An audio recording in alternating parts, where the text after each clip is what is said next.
We're joined by 2010 BlueClaws pitcher and current Chicago Cubs rehab pitching coordinator and pitching analyst Josh Zeid from Arizona. Josh, how are you? Good. Thank you so much for having me. Josh, it's been 10 years since that summer with the BlueClaws. It goes fast, right?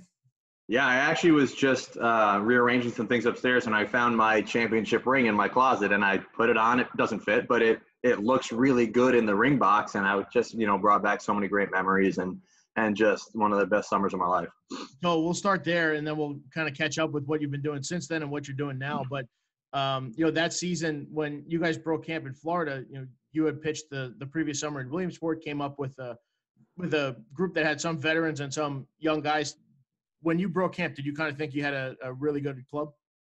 Yeah, I knew we had top prospects. I knew we had kids that were a lot better than I was. I was considered one of the older at the beginning of the season. I was considered one of the older players on the team, and I was going to my main purpose was to kind of fill in for the younger starters because they had innings limits. They didn't the organization didn't know if they would be able to go 5 or 6 innings every time. And they're like, Josh, we need you to go there, and you need to be ready to pitch every day, whether it's the 3rd inning or the 8th inning. Like, that's just kind of going to be your expectation. And then I think in the first couple weeks of the season we had 10 injuries, and and then we brought in a bunch of older guys, and the players just everyone seemed to work really well together, and it was just a really fun summer. Like you said, prospects and veterans, and it's hard to say veterans in the South Atlantic League, but it turned out to be that kind of a group, and it showed at the end. What did you like most about working with Steve Shrank, your pitching coach that year? That I still talk to him. Yeah, so we still talk, not as often as we did, but he was such a person, right? He was able to connect with everybody on an individual level. He didn't talk above anybody. He didn't talk at anybody. He got the most out of the staff. He got the most out of the prospects, and he got the most out of the veterans who weren't a plan for the team. He was able to make everybody feel like they could impact the team, and that was the thing that meant the most to me about Stevie. So you started in the pen where you did most of the first half, and then second half you kind of moved into the rotation, then they put you back in the pen for the postseason. What was that year like for you, kind of filling in a lot of different roles, kind of that jack of all trades utility pitcher? For experience-wise, it was great, right? I think a lot of times as baseball players, we get really set in our ways. A player who starts only wants to start, right? They think getting moved to the bullpen is kind of a demotion. A player who relieves is like, I would do anything to start because I know if I stink as a reliever, I'm on my way out. So it was really nice. It was kind of a validation of the work that I had put in college and the work that I had put in Williamsport the summer before, that the stuff that I'm able to do on the field is kind of, it's good enough, right? It's good enough to succeed, and it's good enough to get me, a foot in the door, and that was really what I was looking for. And, by the time the end of the season came and they moved me back to the pen, a lot of players would have took that as like a slap in the face, but I took it as a challenge, and I was really proud of the group of players that we had assembled at the end, and I just wanted to win at that point, so I was going to do whatever it took. We're talking with Josh Zeid, BlueClaws pitcher from 2010 championship team. You can score savings at the dentist with Choosy Dental. The free, easy-to-use app saves you an average of 24% at the dentist. Save more, smile more, and learn more at grandslamsavings.com. Josh, I thought your 2 best games, the 8 best innings you might have thrown all year, were your last 8 in that championship series against Greenville. Did you feel the same way? I did.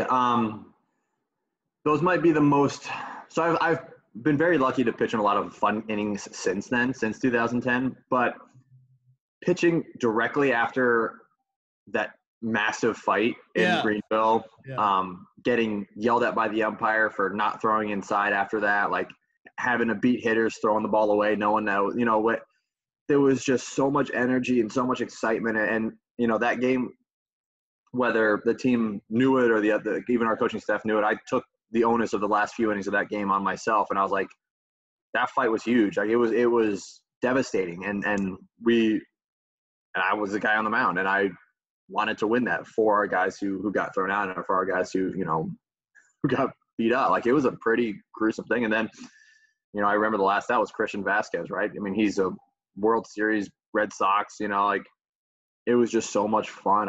I hadn't been on the mound in a clinching game in my entire life, and it was it was a memory that I will never forget. Go back to Greenville for a minute. And I was talking with Jawan James about this last week. And, that stadium has the overhang from the suites, and it goes down to like the fourth row. Whereas in Lakewood, the suite overhang doesn't cover any of the seats below. Yeah. So, they had a good crowd, but, it wasn't total sellout. But the sound echoes back and forth. That place was rocking after you had taken the lead. Castro made a great throw to get the guy at home. Valle spiked the ball. They had to fight. But that place was rocking for the next hour, and you just mowed them down.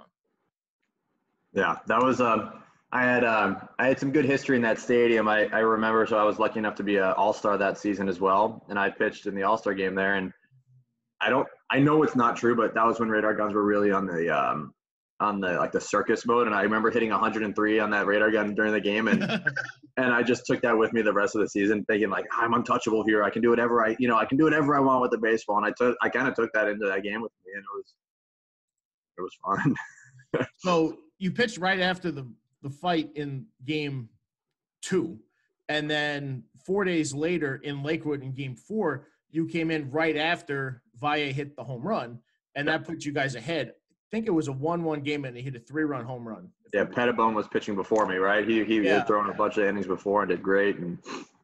And then you came in. So, you kind of I guess those are arguably the two biggest moments of the series. And then you come in right after. Now you have the lead up 2-1 in the series. What's your mindset at that point? I know you didn't give the ball. Nobody else came in. You took it the rest of the way. Was that your mindset as soon as you came in there, top of the 6th? Yeah, it was going to be my game. I actually remember specifically after I throw my first batter, Valle came out to me. He says, the batters can't see it. The sun is too bright. And I specifically remember this, and I just ate that up. Whether that was true or not, he convinced me that they couldn't see the ball. And I was on just kill mode. And it was just, how fast can I do it? I honestly didn't want the sun to set. I thought if the sun sets, I'm going to get hit. So I was like, just go, and attack. And it was just. Well, they didn't hit you at night in Greenville, so I don't know if they would have hit you that day. But that was a 4:00 game, and because the previous night it gotten rained out, so we were going to try to play 2 games if necessary on that Saturday. So the first game started at 4. So by the time you came in, it was probably 5:30 mid-September. Yeah. That's right in that tough spot. That's tough for him to catch too. But yeah, so I mean that was a great year. You get the last out, you win the championship, and then the next year you kind of move up and you work your way up. You get a few big league opportunities. You were traded, though, the year after in 2011 to Houston. Not a lot of guys go through that and get traded. What was that experience like for you? How did you find out? That had to be kind of a unique, weird day. Well, it's funny because in 2010 we had 2 of our players get traded to the Astros in another trade, right? Yeah, so Roy Oswald, yeah. For Roy Oswald. So that trade was done the year before, and I remember being in the dugout when Jonathan Villar got traded over, and we thought that was the coolest thing ever. Oh wow, you're a Philly today, and now you're going to be an Astro tomorrow. Oh, so it's possible. Anybody could go, because at that point, Jonathan was not the player that he is today. He's a MLB stalwart, right? He's going to be there for a long time, and you're like, wow, anything is possible. And then next year it happened, and I was playing in AA with the Phillies. We were in Manchester, New Hampshire, and I had just come off being injured. I was a starter for the first part of the season, and then I was on the disabled list for about 30 days or 40 days or so. And I'd come back, and the training staff did a really good job bringing me back. And this is also why it brings me back to being the rehab coordinator. I always got hurt. So they did a really good job of bringing me back. I moved to the bullpen. My velocity spiked. I started doing really well. And the Astros traded for me as a reliever. And I was like, I got a phone call 10:30 at night. Hey, the trade deadline's in a day and a half. We just made a trade, and you're going to Houston. And I was like, I thought it was a joke. I think I said to, I think Chuck Lamar did. I think he was the one who called me and told me first, and I asked him if it was a joke. I'm not 100% sure if I asked him if it was a joke. I don't remember specifically who called me, but the first person who called me, I asked if it was a joke. And then the second person called me and they said, hey, I think it was my mom, your name's on ESPN. I'm like, oh, so it's not a joke. And then it was, how fast can I get my stuff ready and get on an airplane by 6 o'clock in the morning the next morning? And then it's fly to Midland, Texas. So you go through Houston, you end up making to the big leagues in Houston. Were the two organizations radically different? I mean, this is 2011, so the Astros kind of hadn't undergone their rebuild and and all that at that time. But were the two organizations radically different? What's it like for a young guy like yourself to kind of step foot in from one system and one way of doing things to a completely different one?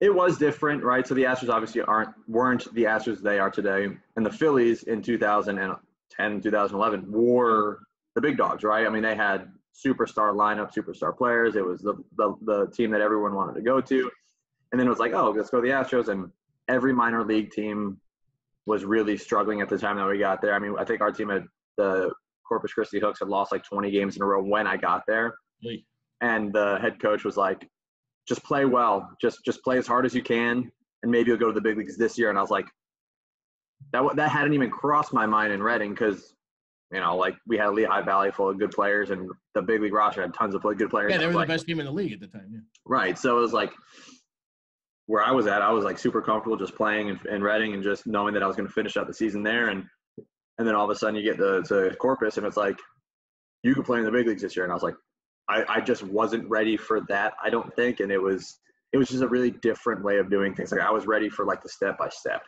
get better every year and work your way up that way. And this one was just like, it's kind of like a free for all. But as we know, things have changed, and they really have a great setup in Houston.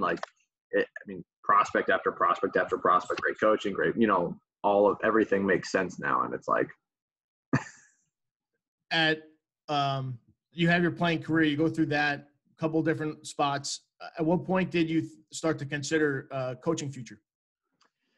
I had always wanted to stay in baseball to some extent. Even when I was playing in the off season, every off season, I would train kids, I would coach like local teams, and I would do free clinics, free camps and stuff like that. And I always knew that I wanted to stay in baseball, whether that meant I wanted to be an on-field coach or I wanted to be a front office personnel. Obviously, that's really a lot harder to get into, but I knew that I wanted to stay in baseball. I don't know if I ever wanted to be in professional baseball. I don't know if that was my goal, but it kind of fell into the seat of my lap, and I'm just really thankful for it at the moment. Yeah.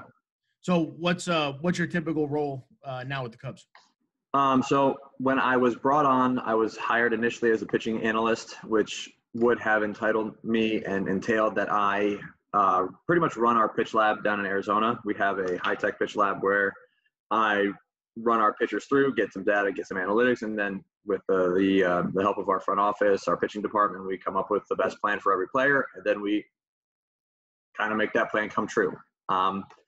It's fun, it's interesting, it's challenging, but the biggest part of my job is Rehab Coordinator. I'm in charge of all of our players post-surgically and their return to field protocol. So their throwing programs, all of the work that they do to have to pretty much become better than they were before. Obviously, they've got to stay healthy, but the biggest part of that is kind of a mental skills approach. A lot of players, when they get hurt, they have surgery, they struggle with, coming back day to day. It could be 10 or 12 months before they return to playing even one inning. And it's pretty frustrating. It's pretty challenging. It's grueling. And that's been the most rewarding part of this job, is because I've been hurt so many times. I've gone through it, and I understand the struggle, and connecting with players on that kind of level has really been special for me. Where were you first exposed to the analytical side that obviously is a big part of your job on the pitching analyst role? When I was with St. Louis in 2017 in AAA, the pitching department really started harping on analytics, and they would come and talk to everybody. They would come down to Memphis, and they would talk to us a little bit about it. But because I was already 30 years old at the time, I wasn't a big piece of the future for them. I never really got like the full explanation, right? It was like, hey, these are your numbers. This is what you got.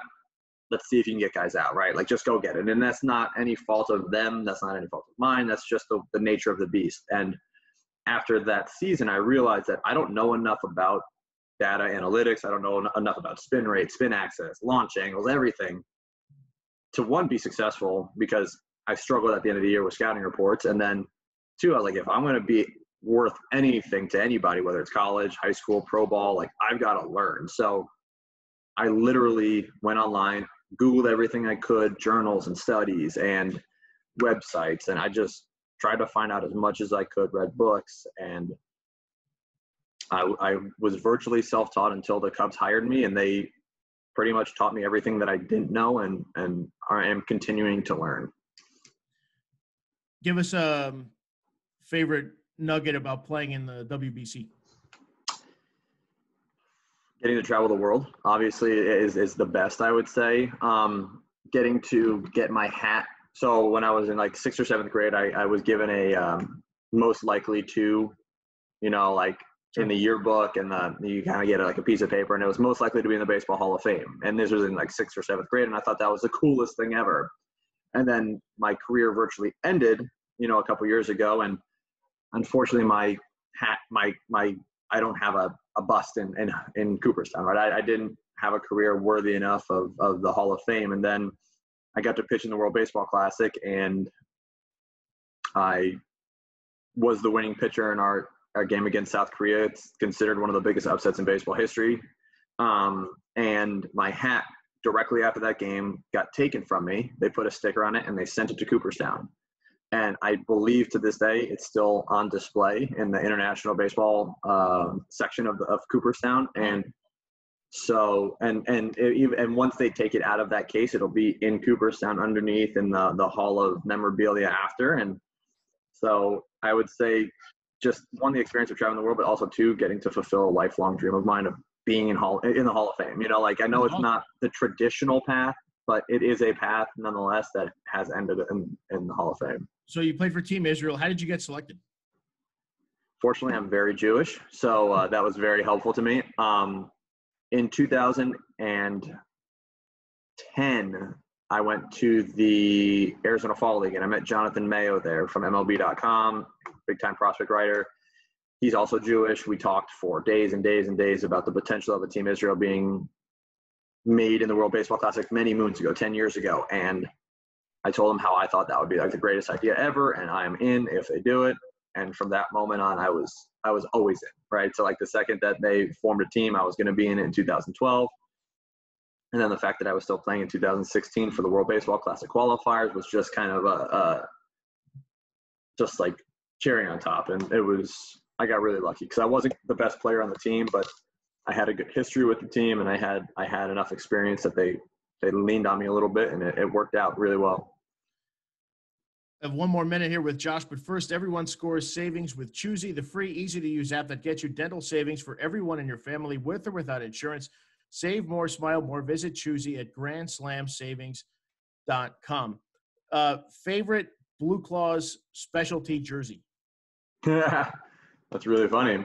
I don't remember all of them. I do remember them being awfully ridiculous, but I will say my most strange Blue Claw memory would be me and the Philly Fanatic doing the Jimi Hendrix on the first baseline.